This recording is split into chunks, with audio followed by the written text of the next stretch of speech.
ኋላ ቀርነት ነው እና መሰልጠን አለ መራመድ አለብን። መጀመሪያ ሰዎች መብላት ሲችሉ ማሰብ ይችላሉ። ኢትዮጵያዊነት ላንተ ምንድነው? ማንነት ነው ለኔ ኢትዮጵያዊነት። እንደዚህ በእውነት ስብስብ ያለ ጥያቄ ነው የጠየቀኝ። እንዴት በብዙ ነገር ልትገልጸው ትችላለህ? ምንድነው ቀድሞ የሚመጣል ኢትዮጵያዊነት? ምን ይላል ጸጋዬ ገብረመድህን ጴጥሮስ ያቺ ሰዓት የሚለው ግጥም ላይ አቡነ ጴጥሮስ ኢትዮጵያን ሲገልጿት ምን ይላሉ? በልጅነታቸው ጀምሮ የነበራቸው ትዝታዎች ለግትላሜ ትንሽ ግጦሽ ከናዳ ሳር ከናዳ ጫፍ ሳራ ጨዳ ከጅግራ ጋር መተሻሸት ከቆቅና ከምናምን ያሉ የልጅነታቸው በወንዙም በሸንተረሩም በቀየውም ያለፉትን ሰብስበው ከተናገሩ ያቺ ነው ኢትዮጵያ ማለት ይላል። ይሄ በአንድ ጊዜ ተሰብስቦ የተፈጠረ ስሜት አይደለም። የለም ስላልከውም ላይኖር አይችልም አለ እና ከዛ እውነት ጋር እንድንገናኝ ስለምፈልግ ነው። ስለዚህ አገር በብዙ መንገድ ይገለጣል። ይሄኛው ደግሞ ይበልጥ ይማርከኛል። ባህሉን ወጉን የሚመለከቱት የኖርነው ነገር ነው። ቅይጥነታችንስ አሁን ያነሳኸውን ነገር እንደየህይወት ልምዱ የተለያየ ሰው በተለያየ መንገድ ያየዋል።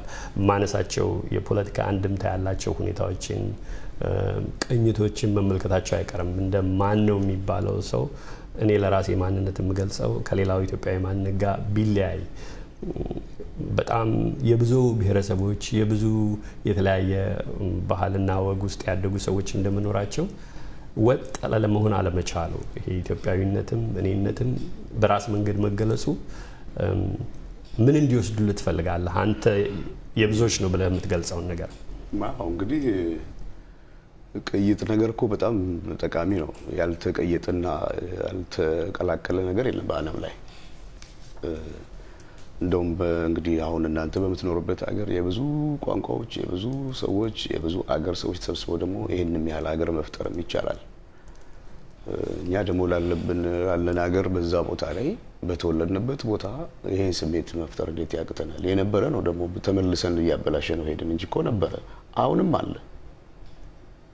አሁንም አለ እና ያ ትልቅ ነገር ነው። ሁለተኛ የሰው ልጅ ወደ ስልጣኔ ሲያመራ ትልቁ ስልጣኔ ለኔ የሰው ልጅ ሲከባበር አንዱ ያንዱን መብት ሲያከብር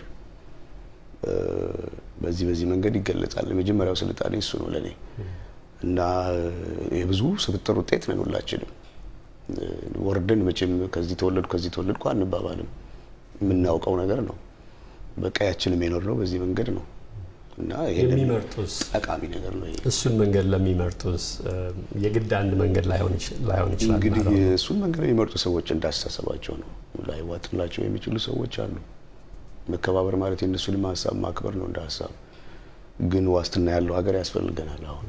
ምክንያቱም ህልውናችን ስለሆነ በዚህ ጉዳይ ላይ ብዙ ነገር እኮ ዛሬ አይደለም ኢትዮጵያ የተጀመረው የነበርንበት ነው። ሁላችንም የሁሉም ነገር ቅይጥ ነው ሁላችንም እና የተዋበ ሀገር የተጀመረውን የበፊቱን ጥሩ ነገር ወስደን የተበላሸውን አስተካክለን ወደፊት መራመድ አለብን። ከዚህ እዛው መልሶ የሚይዘን ነገር ላይ መሄድ ይሄ ኋላ ቀርነት ነው እና መሰልጠን አለ መራመድ አለብን። መጀመሪያ ሰዎች መብላት ሲችሉ ማሰብ ይችላሉ።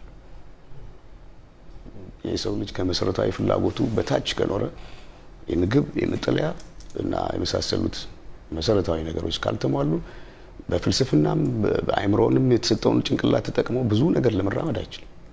እዛ ጋር ነው ያለነው አሁን እና ምን እንደሚያስቡ ደግሞ በደንብ ሊያስቡበት ይገባል ሁሉም ወገኖች። በአይምሮም በአስተሳሰብ ልዕልና መራመድ አለብን።